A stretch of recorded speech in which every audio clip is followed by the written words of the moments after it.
What is it about food that brings people together? Even when it comes to travel or anything, everything revolves around what are we going to eat? My name is Ronnie Granger. I am the executive chef and assistant owner of Sunday's Kitchen with my wife, Tina Granger.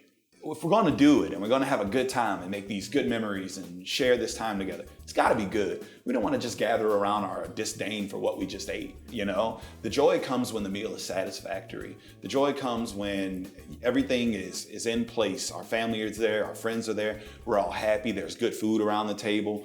If there's some wine in the building, there's even more joy. And that's kind of the way I feel about food is it builds the atmosphere. You could say, just come over, we're gonna hang out. You could say, just come over, I got a big pot of gumbo. The turnout's gonna be a lot different if you got that big pot of gumbo on the stove.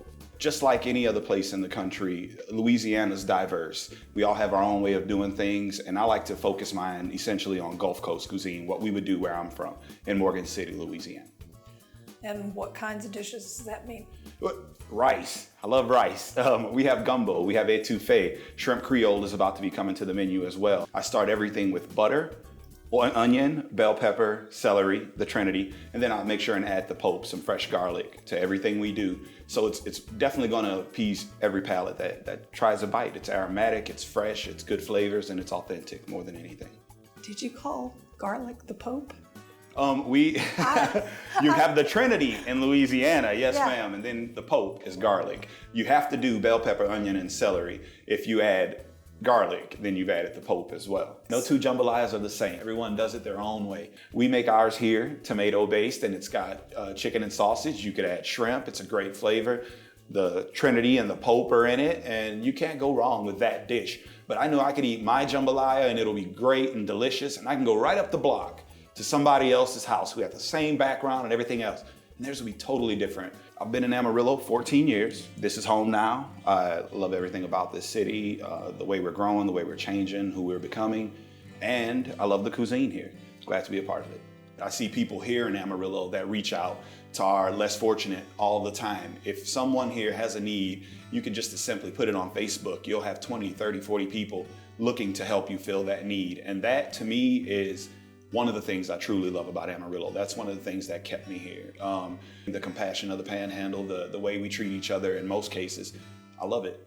When I first moved to Amarillo, this was the part of town that I landed on. My barbershop was on Hughes Street. I got my hair cut there. There were restaurants in this part of town. Seasoned D's Barbecue used to be 2 blocks up from where I am currently now. So it's been my initial home. I have friends in this neighborhood. I have family members in this neighborhood. It's important to me that I bring something to this neighborhood. I want to see more happen on this end of town. I want to see more businesses come to this part of town. I want to see more businesses that are already here successful on this part of town. And we even have long-term goals for ourselves to build on this end of town. If you let the community know that you're here, I feel like they're going to stand up for you. We have clothing stores that have come to this neighborhood. 2 of them are on Amarillo Boulevard in Hughes right now. And a lot of people don't even know about that, but we have things that are coming here. We just need the people to come and check us out and see the effort we're putting forth. And I think they'd be impressed. As long as I get to do what I love to do, then I consider this a success. That's a lie. I thought I might get rich. The first couple of weeks showed me I'll never get rich doing this, but I'm happy doing this.